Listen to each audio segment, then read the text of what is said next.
우리에게 주시는 하나님의 말씀은 마가복음 1장에서 2장까지 말씀입니다. 마가복음 1장은 신약성경 55페이지에 있습니다.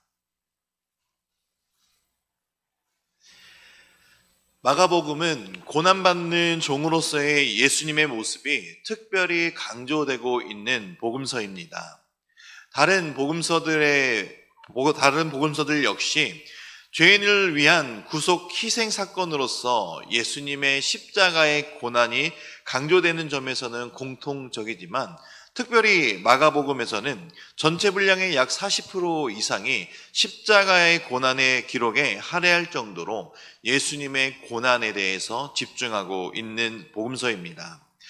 마가복음이 고난받는 예수님의 모습을 강조하는 것은 마가복음의 기록, 목적과 관계가 있습니다. 마가복음은 로마의 그리스도인들이 처해 있는 상황에 대한 목회적 응답으로 기록되었습니다. 초대교회 전승에 의하면 마가복음은 바로 로마에서 기록되었기 때문입니다. 로마의 14개 구역 가운데 4개 구역을 제외한 10개 구역이 전소한 대화재가 발생했을 때 폭군 네로는 자신에게로 향하는 의심의 화살을 그리스도인들에게 돌림으로 전례 없이 광범위하고도 전면적인 대박해가 임박하거나 이미 시작되고 있는 상황으로 볼 수 있습니다. 이 상황에서 그리스도인들의 운명은 마치 풍전등화와도 같았습니다. 초대교회 성도들에게 예수께서 주님이시고 자신들이 구원받을 하나님의 백성이라면 왜 이런 엄청난 시련과 박해가 닥치는 것인지에 대한 의문을 지울 수 없었던 것입니다.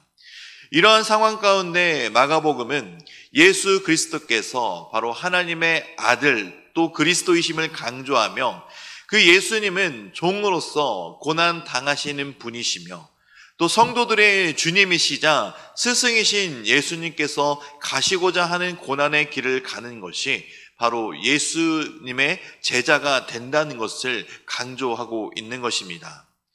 그리고 그리스도를 본받아 고난을 감내하며 섬김과 희생의 도를 실천하는 삶을 사는 것이 바로 마가복음이 강조하고자 하는 바입니다.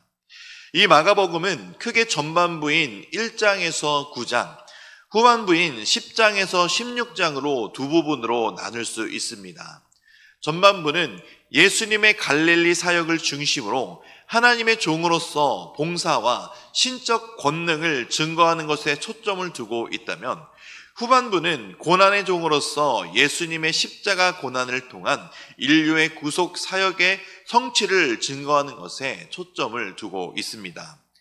전반부 중 1장 1절부터 13절까지는 일종의 서론 부분으로 예수님이 갈릴리에서 본격적으로 공생의 사역을 행하시기 이전의 준비 과정을 기록한 것입니다. 1절에서 8절에서는 세례 요한의 삶과 사역 그리고 그리스도에 대한 증언을 기록하고 있고 9절에서 13절까지는 예수님이 세례 요한으로부터 세례를 받으신 사건과 성령에 이끌려 광야에서 사탄에게 시험받으신 사건을 연속으로 기록하고 있습니다. 특별히 마가는 1장 1절에서 하나님의 아들 예수 그리스도의 복음의 시작이다라고 하는 기독교의 핵심 진리를 기록하며 시작하고 있습니다.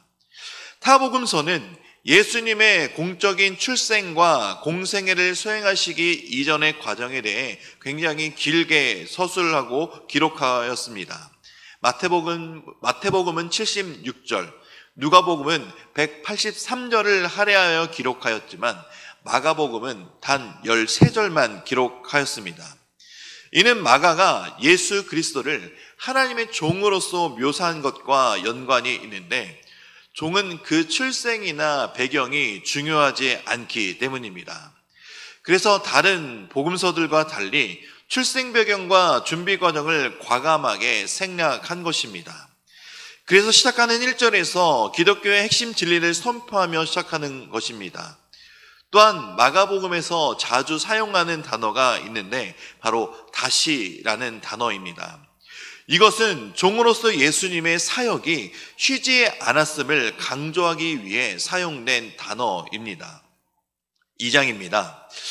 1장은 종으로서 이 땅에 오신 예수님의 준비 과정을 거쳐 본격적인 사역을 시작하신 내용을 담고 있고, 이어지는 2장 역시 넓게는 9장 50절까지 이어지는 예수님의 갈릴리 사역의 일부이며, 끊임없이 쉬지 않으시고 일하시는 종으로서 예수님의 면모가 나타나고 있습니다.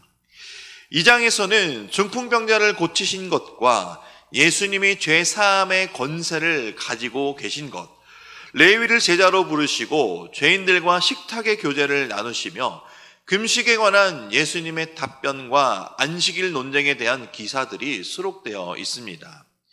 2장은 바로 논쟁서라 양식으로 기록되어 있는 것인데, 한 기사의 배경을 이루는 기사나 상황이 기술되어지고 이어지는 논쟁자들이 나와서 질문을 제기하면 마지막에 예수님이 무엇이 옳고 무엇이 잘못되었는지에 대해 설명하는 방법을 취하고 있는 것입니다. 2장에서 나오는 일화마다 중요한 신학적 쟁점을 놓고 서기관들 그리고 바리새인들이 등장하여 예수님과 논쟁을 벌입니다.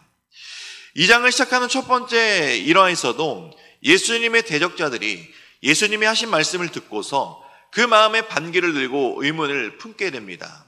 한 중풍병자 친구들이 이 친구를 고치기 위해 집의 지붕을 뚫고 예수님께 나아왔을 때, 예수님은 이 병자의 병고침을 받았느니라 나았느니라 말씀하는 것이 아니라 작은 자야 내 죄 사함을 받았느니라 라고 말씀하십니다.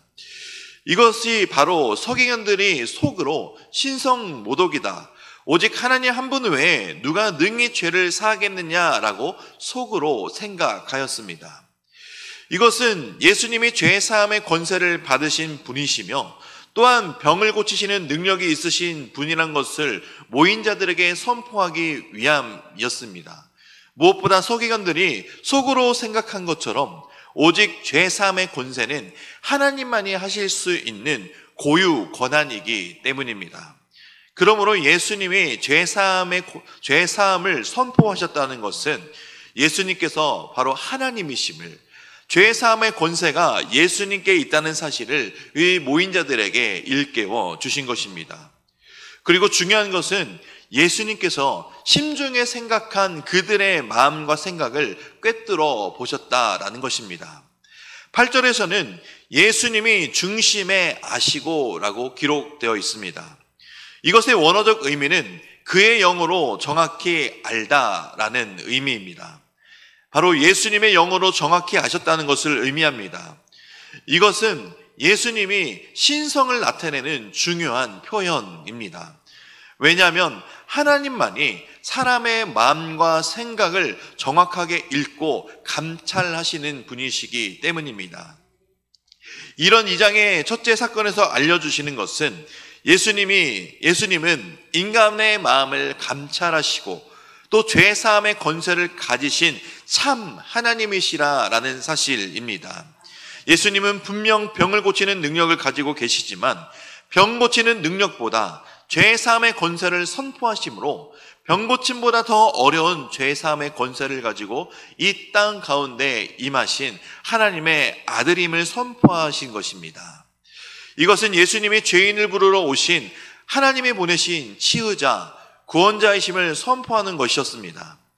마가복음을 읽는 당시의 그리스도인들이 생명의 위협과 수많은 어려움 속에서도 그 믿음을 지킬 수 있는 것은 그들이 믿는 믿음의 반석이 세상에 있는 것이 아니라 바로 예수 그리스도께 있다라는 것을 다시 알려주고 깨닫게 하기 위한 것이었습니다.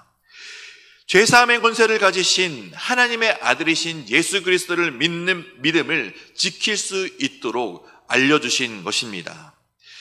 지금 우리는 이 당시 로마에 있는 그리스도인들처럼 큰 위험 속에 있거나 죽음의 위기 속에 있지는 않지만 기억해야 될 것은 우리의 인생 중에 만나는 어려움과 고난, 위협 속에서도 고난받으신 주님이 우리와 함께 하신다는 사실을 우리는 늘 기억해야 합니다. 그리고 그 주님이 우리와 함께 하시고 우리의 길을 인도해 주실 것이며 우리를 모든 어려움 속에서 헤쳐나갈 수 있도록 함께 동행해 주시는 분이심을 믿어야 합니다. 피해야 할 길과 도움 주시는 그 주님을 우리가 의지하며 살아갈 때 우리는 이 세상에 있는 모든 위협 속에서 자유로울 수 있을 것입니다. 이것을 기억하며 살아가시기를 주님의 이름으로 축원드립니다. 이제 말씀을 듣겠습니다. 마가복음 1장에서 2장까지의 말씀을 경청하실 때 우리에게 주시는 하나님의 음성을 들으시기 바랍니다. 주의 말씀은 내 발의 등이요 내 길의 빛이니이다. 아멘.